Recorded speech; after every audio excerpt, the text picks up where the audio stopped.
Halo Sobat Energi, tak kenal maka tak sayang. Perkenalkan, aku Fahriza Putri Agustriana yang akan menjadi host podcast Ngopi Kali, ngomongin perdagangan karbon listrik.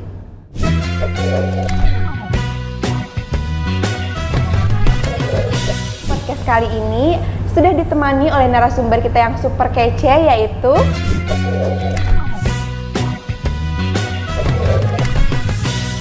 Halo Mbak Mayang, apa kabar? Alhamdulillah baik. Wah, alhamdulillah ya Sobat Energi. Semoga Sobat Energi yang sedang menonton juga kabarnya baik-baik aja. Nah, Sobat, di sini aku dan Mbak Mayang akan membahas mengenai perdagangan karbon dan emisi gas rumah kaca. Tapi di sini Sobat udah pada tahu belum sih kalau misalkan karbon itu bisa diperjualbelikan? Nah, maka dari itu di sini aku mau menjelaskan dulu sedikit mengenai emisi gas rumah kaca. Nah, emisi gas rumah kaca itu adalah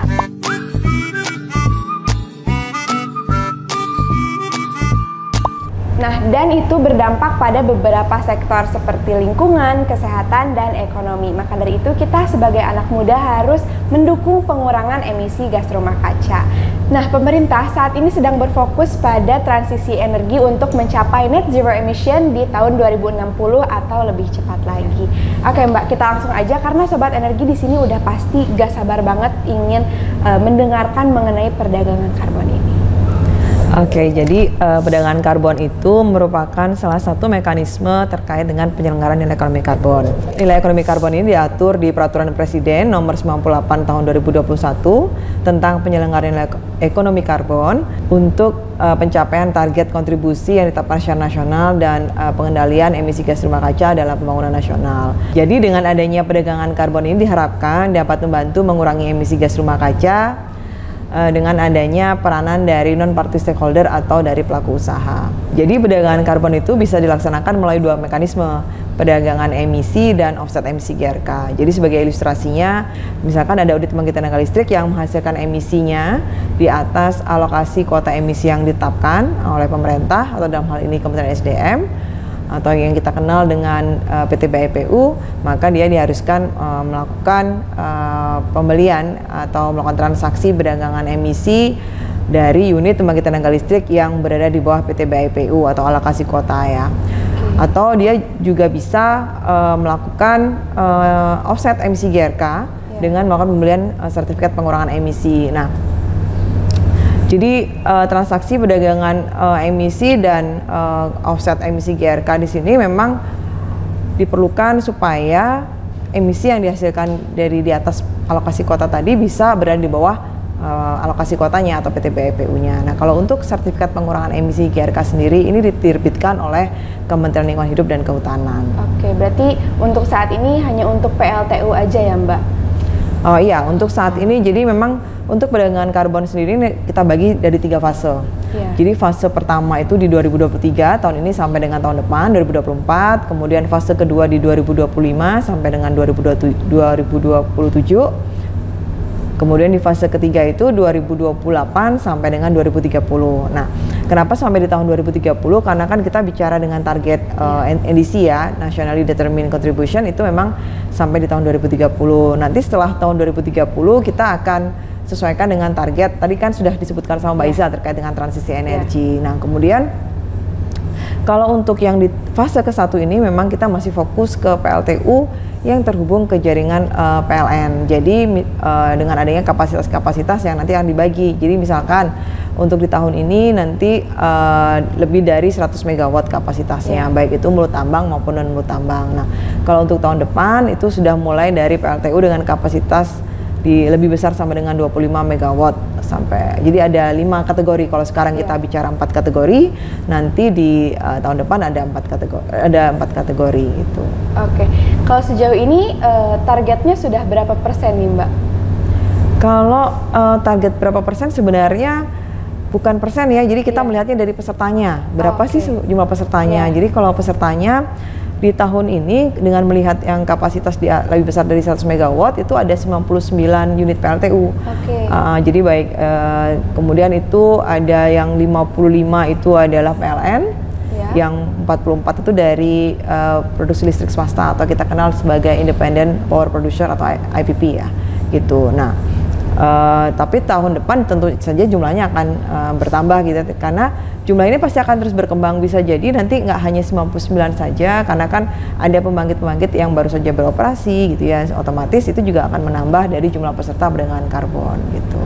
Oke, Mbak, kan dari perdagangan karbon ini pasti ada dampak positif dan dampak negatifnya ya Mbak. Kalau dari dampak positifnya itu apa aja sih Mbak? Ya, jadi kalau dampak positifnya sebenarnya kita tujuannya ingin mengubah perilaku.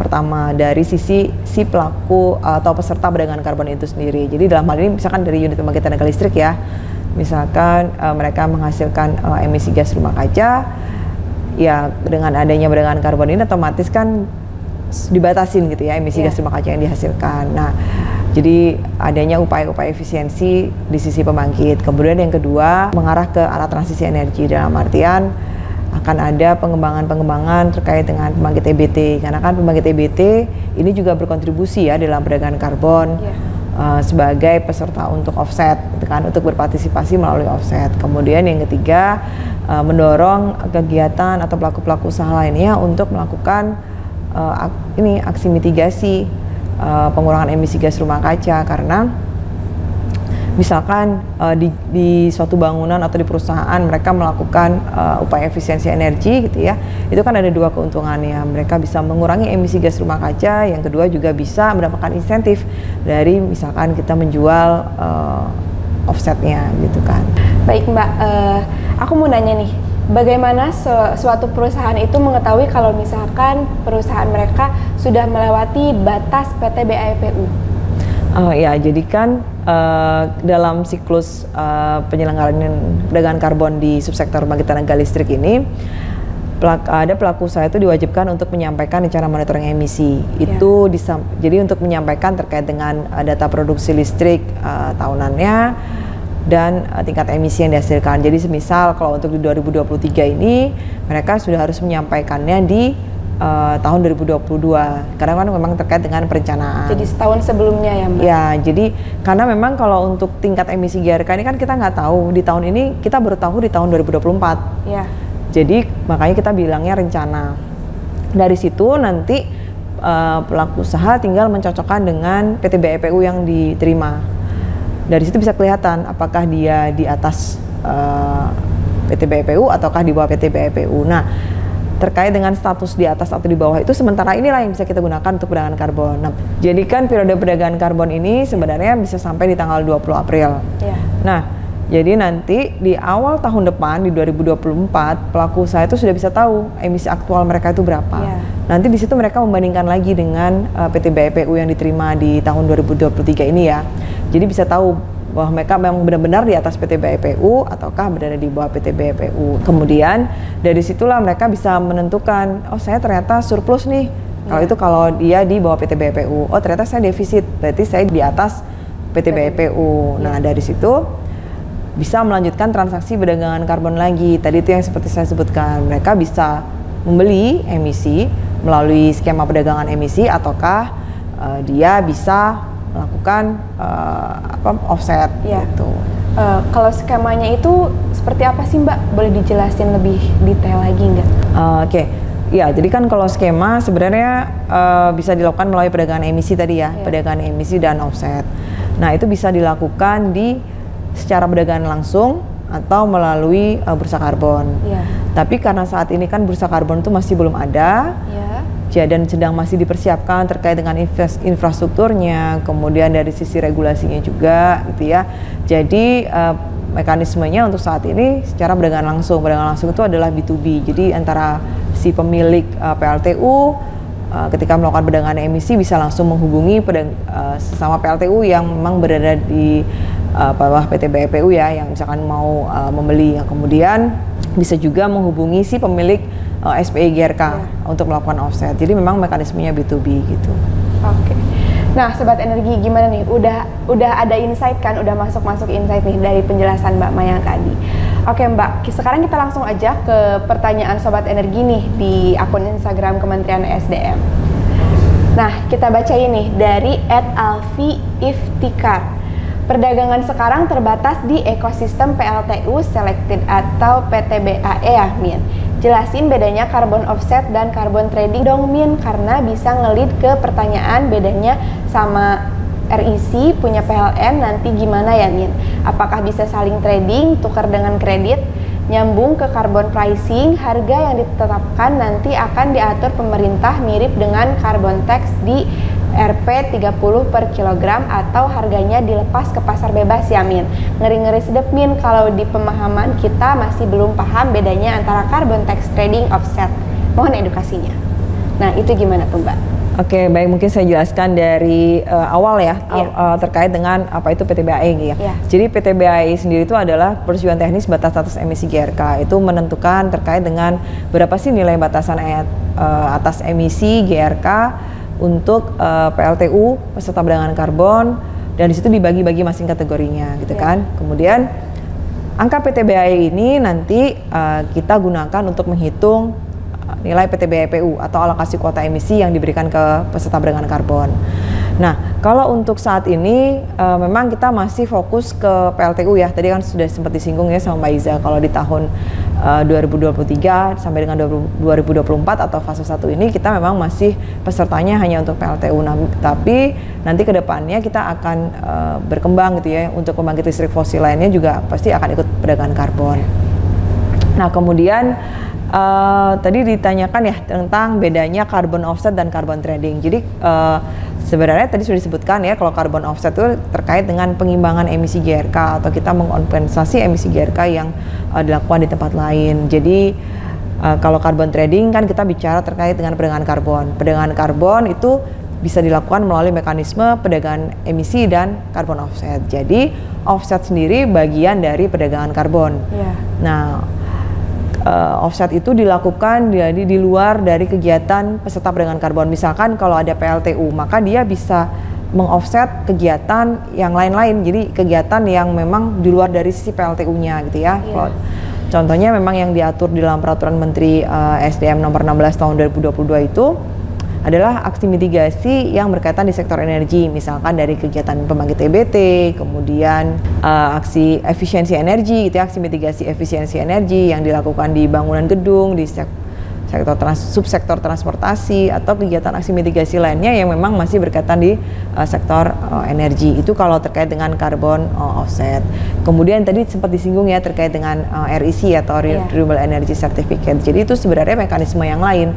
Kalau kita bicara di dalam Peraturan Presiden nomor 98 tahun 2021, mekanisme terkait dengan penyelenggaraan nilai ekonomi karbon itu yang hanya disinggungkan hanya terkait dengan perdagangan karbon, pungutan tax karbon, result based payment gitu ya, dan mekanisme lainnya sesuai dengan perkembangan teknologi. Jadi REC sendiri ini adalah Renewable Energy Certificate, itu instrumen pengakuan atas penggunaan energi terbarukan yang digunakan untuk memenuhi kebutuhan konsumen yang berkomitmen menggunakan sumber energi terbarukan. Jadi memang ini hal yang berbeda gitu ya dengan carbon offset. Jadi kalau carbon offset itu kita bicara dari sisi reduksi emisinya, kalau terkait dengan REC ini kita bicara dari penggunaan produksi listriknya.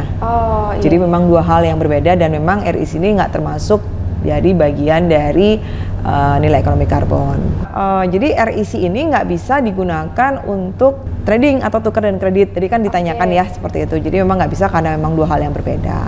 Nah, kalau terkait dengan harga, tadi juga ditanyakan mengenai harga ya. Karena tadi saat ini kan mekanisme untuk perdagangan karbon itu memang masih tersedia yang secara perdagangan langsung ya, tadi yang mekanisme B2B antara peserta perdagangan karbon. Jadi memang nanti harganya terkait dengan harga karbonnya itu mengikuti kesepakatan harga pasar, jadi berapa gitu harganya. Jadi tidak ada patokannya harganya segini gitu ya? Ya, tapi pemerintah saat ini memang sedang mengembangkan terkait dengan berapa sih harga dasar dan juga barangkali harga teratasnya juga berapa gitu ya, terkait dengan harga karbon ini supaya itu jadi acuan dalam pelaksanaan perdagangan karbonnya nanti. Cuma nanti kan kedepannya ada bursa karbon, bisa jadi nanti mekanismenya juga lain lagi gitu ya. Kita tinggal tunggu saja perkembangannya kalau sudah ada bursa karbon ini seperti apa. Tapi memang kalau untuk saat ini ya harga pasar lah yang menentukan gitu. Nah, kemudian ke pertanyaan selanjutnya ya, terkait dengan bedanya carbon tax, trading dan offset. Jadi kalau trading tadi kan sudah dijelaskan ya. Jadi perdagangan karbon bisa melalui perdagangan emisi, bisa melalui offset. Offset sendiri itu digunakan untuk mengkompensasi atau mengimbangi emisi GRK di luar dari kegiatannya. Yang tadi contohnya udah saya sebutkan tuh ya. Nah kemudian kalau carbon tax sendiri itu apa? Jadi kan memang kalau carbon tax itu sempat ya kita bicarakan dan ramai juga di tahun 2021 kan, bahkan sudah ada undang-undangnya sendiri ya terkait dengan undang-undang harmonisasi peraturan perpajakan nomor 7 tahun 2021 yang menyebutkan tentang adanya pajak karbon. Nah, pajak karbon sendiri memang awalnya nanti akan diterapkan bersamaan dengan perdagangan karbon. Jadi namanya cap and trade and tax. Jadi cap and trade itu adalah bagian dari carbon trading atau perdagangan karbon. Kemudian ada juga nanti terkait carbon tax. Nah, cuman saat ini carbon tax sendiri itu belum dilaksanakan. Nah, terkait dengan pengaturannya itu sebenarnya kewenangan di Kementerian Keuangan. Jadi yang lebih pas menjelaskan gitu ya terkait dengan carbon tax itu ada di Kementerian Keuangan. Tapi secara konsep jadi nanti melalui adanya pajak karbon atau carbon tax ini, jadi misalkan ada emisi yang masih di atas PTBIPU gitu ya. Nah, itu nanti sampai di akhir periode perdagangan karbon itulah nanti yang akan dikenakan dengan pajak karbon gitu. Secara umum sih seperti itu. Nah, next nih Mbak, ada pertanyaan dari @zafirah.chr. Halo Min, mau bertanya nih, berapa ya nilai batas atas emisi gas rumah kaca di subsektor pembangkit tenaga listrik? Jadi kan kalau untuk nilai batas atas emisi gas rumah kaca itu sudah untuk fase 1 ini sudah ditetapkan oleh Menteri ESDM gitu ya melalui keputusan Menteri ESDM nomor 14 garis miring TL 04 garis miring M1 tahun 2023. Jadi memang diterbitkan di awal tahun ini gitu kan. Nah, di dalam Kepmen tersebut itu ada 4 kategori. Jadi kalau untuk di tahun 2023 ini memang hanya fokus ke PLTU yang di atas 100 MW ya tadi ya untuk kapasitasnya. Jadi kalau untuk mungkin yang pertama kalau untuk PLTU mulut tambang dulu ya yang lebih besar 100 MW itu batas atas emisinya adalah 1,089 ton CO2 ekivalen per MWh. Nah, kalau untuk yang PLTU non mulut tambang dengan kapasitas 100 sampai dengan 400 MW itu di 1,011 ton CO2 ekivalen per MWh. Nah, kalau untuk PLTU yang non mulut tambang dengan kapasitas lebih besar dari 400 MW itu di 0,911 ton CO2 ekivalen.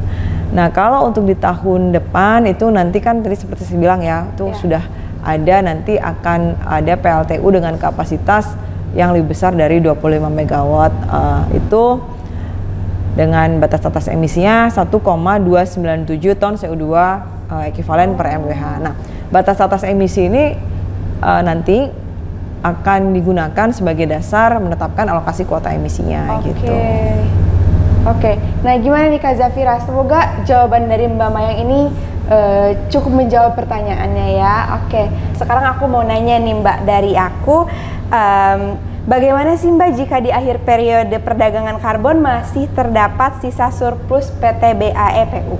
Ya, jadi kalau itu ada di aturan kami sebenarnya di dalam Peraturan Menteri SDM nomor 16 tahun 2022. Jadi kalau misalkan di akhir periode perdagangan karbon itu masih ada sisa surplus, itu masih bisa disimpan dan masih dapat diperdagangkan sampai dengan di tahun berikutnya, tapi dalam satu periode ya. Jadi misalkan di tahun 2023 ini masih ada sisa surplusnya, itu masih bisa nanti ditambahkan di alokasi kuota atau PTBIPU di tahun 2024. Nah, nanti jadi dari situ, tapi tahun 2024 nanti nggak bisa lagi untuk digunakan di tahun depannya karena kan sudah beda fase ya. Jadi hanya bisa berlaku sampai dengan di fase itu yang fase yang sama gitu. Jadi kayak 2023 untuk 2024, yang di 2024 untuk itu nggak bisa berhenti, jadi hangus. Fasenya sudah habis ya Mbak? Iya, jadi intinya sih sisa surplusnya itu bisa diperdagangkan pada tahun berikutnya ya. Paling lama itu 2 tahun dan itu berada dalam satu periode. Gitu. Jadi nanti kalau misalkan di tahun 2025 itu sudah baru PTBIPU-nya nggak boleh lagi sisa dari tahun 2024 karena kan sudah beda fase. Beda fase ya Mbak. Jadi udah masuk fase kedua ya Mbak? Fase kedua. Jadi nanti di tahun 2025 masih bisa disimpan nih sampai di tahun 2028 gitu. Oke, Jadi berarti menambahkan sebelum masuk ke fase ketiga ya Mbak? Iya, Oke. Jadi kata kuncinya sih pokoknya dalam satu periode yang sama gitu, Iya. bisa disimpan atau dalam satu fase yang sama. Nah, gimana nih Sobat Energi? Sudah terjawab kan pertanyaan-pertanyaan kalian mengenai perdagangan karbon ini? Kalau misalkan sudah terjawab, mungkin ada statement dari Mbak Mayang nih mengenai perdagangan karbon dan untuk Sobat Energi juga supaya Sobat Energi di sini bisa ikut nih Mbak, ikut in charge tentang perdagangan karbon ini. Iya, jadi kan kalau perdagangan karbon ini sebenarnya memang kita fokusnya ke pesertanya ke PLTU ya, karena kan untuk di tahap 1 atau fase 1 ini. Tapi sebenarnya nggak menutup kemungkinan kalau untuk Sobat Energi yang sudah melakukan aksi mitigasi atau bahkan yang punya PLTS atap nih di rumahnya gitu ya, itu juga bisa berpartisipasi dalam perdagangan karbon ini melalui mekanisme offset. Jadi kita dorong nih kalau yang memang sudah punya aksi mitigasi dan memang mau ikutan di dalam perdagangan karbon ini, ya udah yuk kita semua-sama berkomitmen untuk mengurangi emisi gas rumah kaca. Oke, mungkin segitu ya Sobat penjelasan mengenai perdagangan karbon kita kali ini. Terima kasih Mbak Mayang sudah bersedia menjadi narasumber Sama-sama. kita di podcast perdagangan karbon kali ini. Oke Sobat Energi, sampai di sini dulu pembahasan kita di Ngopi Kali ngomongin perdagangan karbon listrik.